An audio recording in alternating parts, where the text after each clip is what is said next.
Trent, how nervous were you getting when it was late that second half?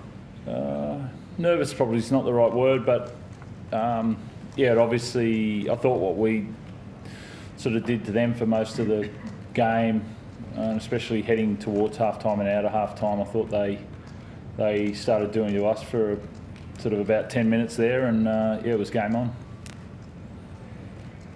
Were you worried that there might have been a little bit of a clocking off there after you got into a big lead, or? It wasn't clocking off. I thought we started to.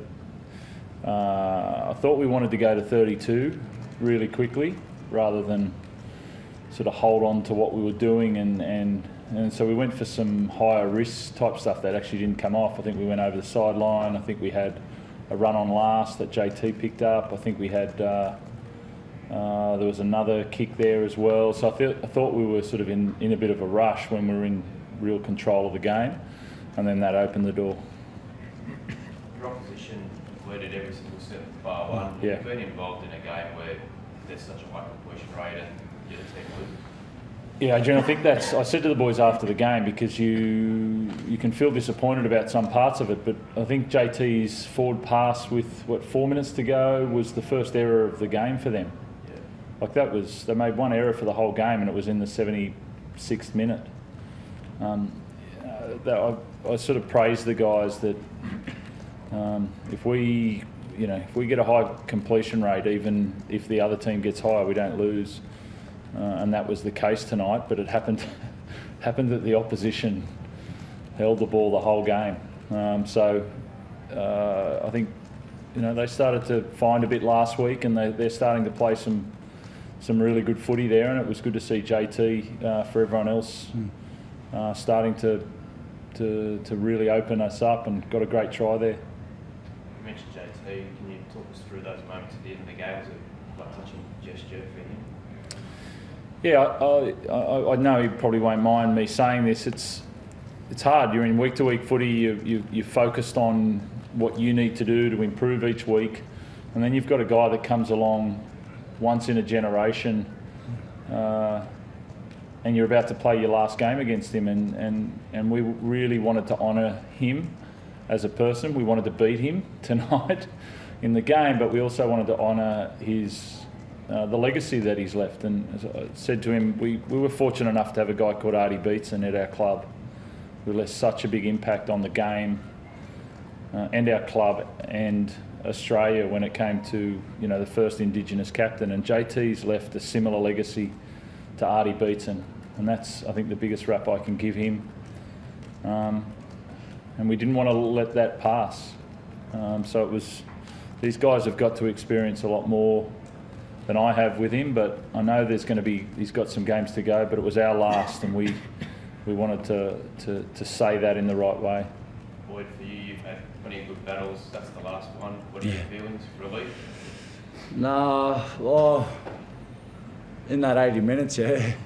But for myself, I've said it a couple of times now. I'm just, it's such a privilege and an honour for me to, be able to play against him and to play with him as well. I can remember when I was 21 years old, I got a Kangaroos jumper to go over to England and play in the World Cup there, and I was a pretty shy kid and a bit starstruck, and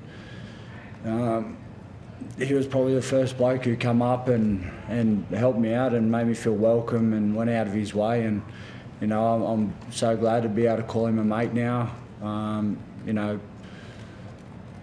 to miss them times, like going into camp with him, being able to play outside him.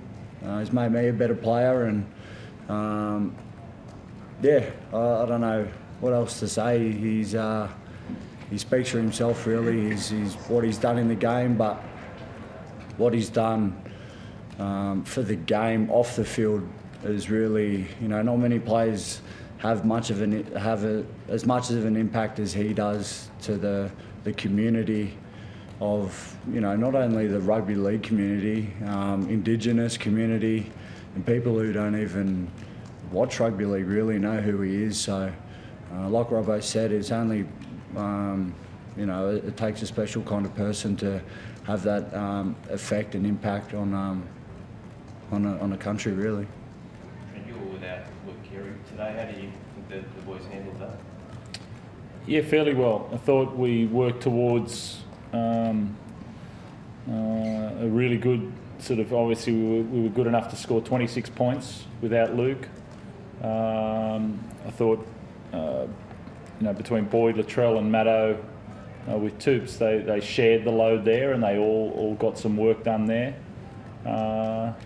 And it wasn't a bad start. There'll be a couple of more weeks without him, so I thought he's a different player. Like you can't replace Luke Keary in the way that he plays, so you're going to see something completely different the way that he moves around the field. So that's different tonight. But I thought the boys handled it really well.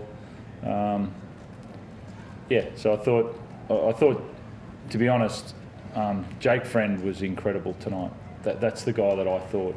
A lot of people won't see that guy had a game. If you really watch that game, that guy was. He did a lot for our team tonight. So I just wanted to mention him. He's had a really big, probably few games recently, Jake. I know he's getting some criticism earlier in the year, but he's been immense lately. Yeah. To play as many games as he had is in the style that he's had. Is you might as well double it. And then I feel like his balance between his attack and defence is really working well. It's a credit to him.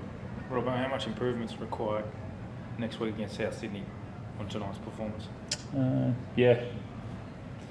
I think we've got improvement. We want to improve ourselves, and then we look forward to the clash next week. So I think. I think we've been playing good football, but I walk back in the change room and I know the guys, they sit there and they're happy they won, but they're searching for more out of themselves. And even things that I've seen over the past month, just bits where they're sort of fine-tuning themselves, details around the way that they prep for games. They want more, and I can see both. I can see happiness about winning, because you don't ever underestimated how hard it is to win an NRL game, but then I know there's a bit left there. There's a steeliness that they've got after each game to get a bit more out of themselves. So we need to prove that. That was an 80-minute performance tonight. How can you flick a switch and get them going for 80 minutes next Friday night? Because we all know what that clash means to both clubs. Yeah, it's a big clash. It's a big clash at any time. But for us, we know how we want to play. We know what we want to get out of ourselves, and the guys need to take a breath after a big game tonight. 2 big games in a row as far as 6-day turnarounds and quite physical battles. And we'll take a breath and then get ready to go. Thanks. Thank you.